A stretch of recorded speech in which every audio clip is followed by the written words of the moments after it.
জাহিদ ভাই, আপনার কাছে প্রশ্ন ছিল, আপনার সামনে দুজন বিএনপি এবং জামাতের এমপি প্রার্থী রয়েছে, তারা একজন দাবি করছে আওয়ামী লীগ বিএনপিকে ভোট দেবে, আর একজন দাবি করছে আওয়ামী লীগ জামাতকে ভোট দেবে। আমি কিন্তু জামাতকে ভোট দেবে, আওয়ামী লীগ বিএনপি ভোট দেবে কথা আমি দাবি করি না, জামাত সেটি দাবি করে যে বিএনপিকে ভোট দেবে, আর আপনি দাবি করেন জামাতকে ভোট দেবে। আর জাহিদ ভাই, পরিচিত লোকজন আপনার আমার সবারই আছে, সবারই আওয়ামী লীগের বন্ধু বান্ধব নানান জায়গায় আছে, আপনার বন্ধু বান্ধবরা কি বলছে, কাদেরকে ভোট দেবে? আচ্ছা, মানে জাতীয় পার্টিকে দেবে এই অপশনটা কেন রাখছেন না? ও আচ্ছা, জাতীয় পার্টি একটা অপশন তো রয়ে গেছে এখনো। ইট শুড বি, মানে জাতীয় পার্টিকে যদি নিষিদ্ধ করা না যায়, খেয়াল করুন, নিষিদ্ধ না হয় বলছেন, করার চেষ্টা আছে, আবারও হবে, দাবি আছে। জামায়াত ইসলামী খুব কঠোরভাবে এটা দাবি জানিয়েছিলেন, যদি তারা নিষিদ্ধ না হন, তারা যদি পার্টিসিপেট করেন, এবং আওয়ামী লীগ যদি তার যেই খুবই গুরুত্বপূর্ণ সমর্থনের জায়গাগুলোতে লাঙ্গল মার্কায় তাদের প্রার্থী বলতে তাদেরকে বোঝাচ্ছি যারা দলের কমিটিতে ছিলেন না কিন্তু আওয়ামী লীগ করেন জানে, এরকম মানুষজন যদি দাঁড়িয়ে যান, স্বতন্ত্র না দাঁড়িয়ে এভাবে যদি দাঁড়ান, তাহলে তো বিরাট একটা পার্সেন্টেজের ভোট জাতীয় পার্টিতে যেতে পারে। এই কারণে আসলে জামাত চায় জাতীয় পার্টি না থাকুক, আমার ধারণা আর কি। যাই হোক, বিএনপি কি চায় জাতীয় পার্টি থাকুক? এটা তো প্রশ্ন, জাতীয় পার্টিকে নিষিদ্ধ করা হবে কি হবে না এই বিষয়টার ক্ষেত্রে বিএনপি বিচারিক প্রক্রিয়ার কথা বলছে যে আপনার এই প্রক্রিয়া দিয়ে আমরা নিষিদ্ধ করার পক্ষে না, সেটার ব্যাপারে বলেছি। কিন্তু বিএনপি সম্ভবত স্টেটমেন্ট দিয়েছে জাতীয় পার্টির বিরুদ্ধে। না, ওইভাবে দেয়নি, ওনারা বলেছেন কোন দলকে এক্সিকিউটিভ অর্ডারে, যেমন আওয়ামী লীগও শেষ পর্যন্ত নির্বাচনে পার্টিসিপেট করতে পারছে না কিন্তু এক্সিকিউটিভ অর্ডারে, খেয়াল করুন, তার বিচার হবে আইসিটিতে, বিচারের প্রক্রিয়া শুরু হচ্ছে, এটা শেষ হতে হতে আগামী নির্বাচন পার হয়ে অনেক দূর চলে যাবে, তো আপনি ওর কর্মকাণ্ড নিষিদ্ধ করেছেন এক্সিকিউটিভ অর্ডার। খুব মজার একটা তথ্য দেই, আমরা কিন্তু জামায়াতে ইসলামীকে 2 বা 3 অগস্ট শেখ হাসিনা জামায়াত এবং শিবিরকে নিষিদ্ধ করেছিল, আমরা তীব্র প্রতিবাদ করেছি এক্সিকিউটিভ অর্ডার দিয়ে, মানে ঘটনাচক্রে আওয়ামী লীগও কিন্তু নির্বাচনে পার্টিসিপেট করছে না এক্সিকিউটিভ অর্ডারে। যাই হোক, আমার কাছে মনে হয় জাতীয় পার্টি থাকা জামায়াতের জন্য প্রবলেম্যাটিক, বিএনপির জন্য না, এটা আজকে সুযোগ নেই। তো যেটা বলছিলাম, যদি জাতীয় পার্টি ওই ফর্মে আসে তাহলে খুব সম্ভাবনা আছে প্রচুর ভোট ওই দিকে যাবে। আওয়ামী লীগের সবাই জাতীয় পার্টি কি দেবে? আর জাতীয় পার্টি মানে লাঙ্গলকে, মানে জাতীয় পার্টি মানে সবাই জাতীয় পার্টি না, ধরুন গোপালগঞ্জে লাঙ্গল নিয়ে দাঁড়িয়ে গেলেন আওয়ামী লীগের লোকজন,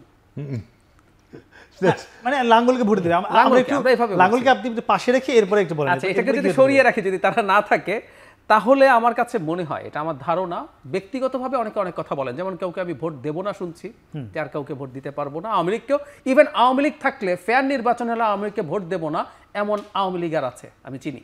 আচ্ছা আচ্ছা, নাম্বার 2, এই 2 দলের মধ্যে কাউকে দেবো না আছে, ভোটই দেবো না, দুটোই আছে। বিএনপিকে বিশেষ করে আমার পরিচিতদের মধ্যে একটা বিরাট একটা অংশ আছে আওয়ামী লীগ সমর্থন করতো, তারা মানে লিবারেল, তারা সেকুলার, তারা আসলে জামাতকে ভোট দেবেন না। কিন্তু আমি একটা অন্য জিনিস ধারণা করি, যদি জাতীয় পার্টিও না থাকে, খুব খুব সম্ভাবনা আছে আওয়ামী লীগ কেন্দ্রীয়ভাবে সিদ্ধান্ত নেবে জামায়াতকে ভোট দেওয়ার জন্য। হ্যাঁ, আচ্ছা, এর ফলে যেটা হবে, মানে শব্দ উচ্চারণ করছেন, হ্যাঁ, কেন্দ্রীয়ভাবে সিদ্ধান্ত নেবে।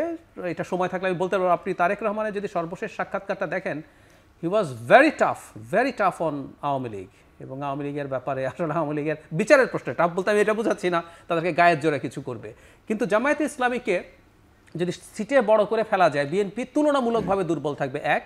2 হচ্ছে বাংলাদেশের ধর্মীয় রাজনীতি যত বেশি ফ্লারিশ করবে, এটা শেখ হাসিনা এবং ভারতের ন্যারেটিভকে সাপোর্ট করবে। আচ্ছা, ওনারা যতই এখন চেষ্টা করুক না কেন, তাদের পরবর্তী অ্যাকশন নিতে সুবিধা হবে না। হ্যাঁ, এই যে বাংলাদেশে, এবং রেজাউল ভাইরা এখন খুবই ওয়েলফেয়ারের কথা বলছেন, কিন্তু একই সাথে ওনারা তো একটা ইসলামিক দল, এটা ফ্যাক্ট, তার জোটে অনেকে আছে এবং তাদেরও অনেকে ব্যক্তিগতভাবে বাংলাদেশে শরিয়া আইন কায়েমের কথা বলছে। আমার দেখলাম তারা সম্ভবত খুলনাতে একটি সনাতনী ধর্ম কর্মসূচি দিয়েছে। দ্যাটস ফাইন, আমি যেটা বলছি, জামায়াতে ইসলামী গুরুত্বপূর্ণ নেতারা আবার শরিয়া আইন কায়েম করার কথা বলছেন, ফলে এগুলো যখন দাঁড়াবে, বাংলাদেশে মারাত্মক রকম প্রোপাগান্ডাও হবে। যেখানে যাদের বলছিল যে তারেক রহমান আওয়ামী লীগের ব্যাপারে খুবই হার্ড, এই জন্য আওয়ামী লীগ বিএনপি, এক সেকেন্ড একটু যোগ করি, শুধু তারেক রহমানের কথা বলছি না, এই মুহূর্তেও আওয়ামী লীগের অনেকের উপরে অন্যায় মামলা হচ্ছে, মামলা বাণিজ্য হচ্ছে, বিএনপির অনেকে করছেও, কিন্তু মামলাগুলো মূল করছে কারা? বিএনপি করছে। সুতরাং আওয়ামী লীগ তার ইনস্ট্যান্ট, আমার প্রশ্ন ছিল বিএনপি অনেক হার্ড আওয়ামী লীগের বিষয়ে, জামাত কি সফট?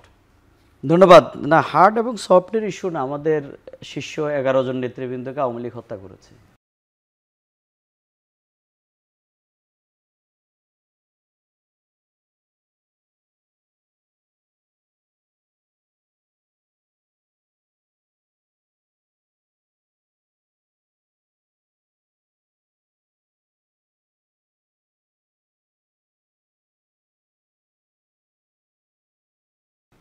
অন্য দল বলুক কাকে করেছে, সুতরাং এটা না।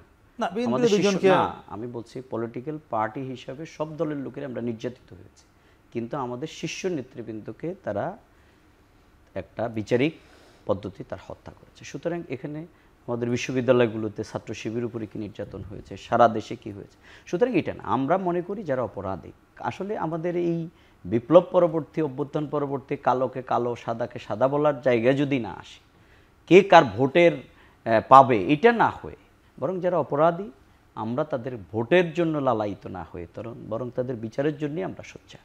এবং আমরা মনে করি যারা অপরাধ করেছে অবশ্যই তাদের বিচার হতে হবে। এখন সে আমাকে ভোট দিল না দিল এটা তো আমার কিছু আসে যায় না।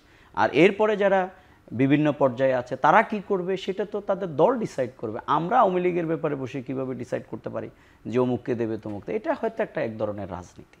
বরং আমরা মনে করি নতুন বাংলাদেশের যেই সূচনাটা হয়েছে, যেই আজকে আমরা নতুন করে যেই সিনারিওটা সেখানে আপনারা আওয়ামী লীগকে প্রশ্রয় দিচ্ছেন, হারুন ভাই আমি একটা সেকেন্ড একটা জিনিস বলি, আমি আপনার দাবি করছি এই ক্ষেত্রে কে কাকে কেন, হারুন ভাইরা তো বলে ছাত্রলীগ ভোট দিয়ে ইউনিভার্সিটিতে আমাদেরকে নির্বাচিত করেছে, তাহলে এত ছাত্রলীগ কোত্থেকে আসছে? আর তাহলে সাধারণ ছাত্রলীগ কেউ কি হারুন ভাইরা ছাত্রলীগ মনে করে কিনা, এই প্রশ্নগুলো আসলে অনেক ডিবেটেবল। আমি এই ক্ষেত্রে আমাদের বক্তব্য খুবই পরিষ্কার। আমরা মনে করি আমরা এখানে যে বিরাট আওয়ামী লীগ যে কর্মকাণ্ড করেছে এগুলো আসলে কোনো রাজনৈতিক কর্মকাণ্ড। এখন তারা রাজনৈতিক দল বললেও সেটা দুর্ভাগ্যজনক হবে। তারা ফ্যাসিবাদী যে কর্মকাণ্ড করেছে, হিটলার মুসলিনের কায়দায় যে কাজগুলো করেছে, গুমখুন। সুতরাং আমরা মনে করি না যে এখন আওয়ামী লীগকে নিয়ে আলোচনার ইস্যুটা।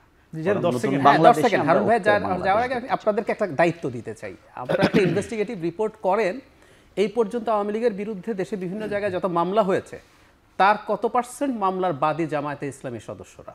তাহলে আমার মনে হয় এটা আমরাও একটু দেখতে চাই, আমরা সাধারণ জনগণ হিসেবে। আমাদের মিডিয়ার দায়িত্ব আছে। 28 অক্টোবর নিয়ে হয়তো কথা বলা যেত, সেই মামলাটিও না, 28 অক্টোবরের মামলা আমরা দাবি জানিয়েছি যে এটা যেন দৃশ্যমান হয়ে যে লগি বৈঠার তাণ্ডব চালিয়ে শেখ হাসিনা যে নির্দেশ দিয়েছে, এবং এটা থেকেই ফ্যাসিবাদের প্রথম উত্থান 2006 সালের 28 অক্টোবর। আমরা আজকে শহীদদেরকেও শ্রদ্ধা করি, এবং সেই মামলায় যারা মামলাগুলো রাজনৈতিকভাবে তারা বাতিল করে দিচ্ছে, অবশ্যই তাদের, আমি নিজেও গুলিবিদ্ধ হয়েছিলাম, সুতরাং তাদের বিচার এই কাজগুলোর সাথে এই রাষ্ট্র করবে। আমরা শেষ করব, আমরা আগের নির্বাচনগুলোতে যেগুলো দেখিনি, আপনি নিশ্চয়ই ফেস করেছেন, জামাতের মহিলা কর্মীদেরকে আমরা আগে দেখিনি যারা মাঠে ভোট চাইতেন বা গণসংযোগ করতেন। এবার আমরা সেটি দেখছি, ইতিমধ্যে জামাতের বিপুল সংখ্যক নারী সদস্যদের আমরা গ্রামে গঞ্জে ঢাকা সব জায়গায় দেখছি, তারা বিভিন্ন কর্মসূচিও দিচ্ছে। এর মধ্যে আজকে জামাতের আমির আবার বলেছেন যে যারা মায়েরা বলেছেন যে যারা মাত্র নতুন মা হয় তাদেরকে, তিনি বলেছেন যে 8 ঘন্টার জায়গায় 5 ঘন্টা যদি যারা ক্ষমতা আসতে পারে সেই ব্যবস্থা। সব নারীকে না না ওটি ভুল, আমরা আমি স্পিচ শুনেছি, আমিও স্পিচ শুনেছি, একদম বলেছি 2 বছর উল্লেখ করে বলেছেন। আমি তো মানে এটি নিয়ে আপনারা শঙ্কিত কিনা? না না, এটা কোনো সংকট। 91 থেকে তো আমি ওখানে জামাতের সাথে প্রতিদ্বন্দ্বিতা করছি প্রতি নির্বাচনী, এবং নারীরা আজকে নতুন নয়। জামাত যেখানে সংগঠন আছে এবং নারী সংগঠন আছে, তারা নির্বাচনের সময় তারা তাদের লিফলেট, তাদের প্রচারণা, তাদের সব কিছু নিয়ে তারা বাড়ি বাড়ি। এত কি দেখা যেত আগে? এখন তো স্বাভাবিক তাদের সংখ্যা বাড়ছে, বৃদ্ধি পাচ্ছে। আগে কিছুটা সীমাবদ্ধতা ছিল, তার কারণ এখানে এই বিষয়গুলো নিয়েই কিন্তু যেহেতু ইসলামিক দল হিসাবে আপনার তাদের যে দাবি দেওয়া, এই ক্ষেত্রে কিন্তু আজকে আলেম সমাজের মধ্যে এগুলো নিয়ে অনেক বিতর্ক আছে যে আপনার আল্লাহ রসুল এবং আল্লাহ সাহাবীরা মানে যে তরিকায় আপনার ইসলাম প্রচার করেছে তার মধ্যে এগুলো যায় না। একজন উদাহরণ দিতে পারবে না যে হযরত আয়েশা সিদ্দিকা রাদিয়াল্লাহু আনহা বা আপনার যে যারা ওই সময়ের সাহাবী, নারী সাহাবী, তারা এই ধরনের আপনার ইসলাম প্রচার কায়েমের জন্য, এই দিন প্রচারের জন্য এই ধরনের বাড়ি বাড়ি গিয়ে তারা কি ইসলাম প্রচার করছে না, দলের কাজ করছে, দলের কাজ করছে। এগুলো সেটি করতে পারে না একটু দল? না, এটা তো তারা রাজনৈতিকভাবে বলছে এটা আমরা ইসলামিক দল। এখানে আপনাকে তাহলে ইসলামের অনুশাসনগুলোকে আপনাকে সেই জায়গায়, এই জন্য আলেমদের মধ্যে এটা নিয়ে কিন্তু ব্যাপক বিতর্ক, ব্যাপক নারীদের এটি নিষেধ। অবশ্যই নারীরা আল্লাহ রাসূলকে দ্বীন প্রতিষ্ঠার জন্য এখানে আমি স্পষ্টভাবে বলছি যুদ্ধের ময়দানে তারা পর্যন্ত গিয়ে ভূমিকা ভিন্ন। আমি এভাবে আপনাকে পরিষ্কার বলছি, অবশ্যই দ্বীন প্রতিষ্ঠায় নারীদের ঐতিহাসিক ভূমিকা ছিল। আমি আমাকে প্রশ্ন করছি, আল্লাহ রাসূল বলছে যে আমার 10 সেকেন্ড হবে না, 30 সেকেন্ড দিবেন। আল্লাহ রাসূল বলছে যে আমার দেখানো পথের বাইরে যারা নতুন পথ অনুসরণ তারা আমার উম্মত নাও।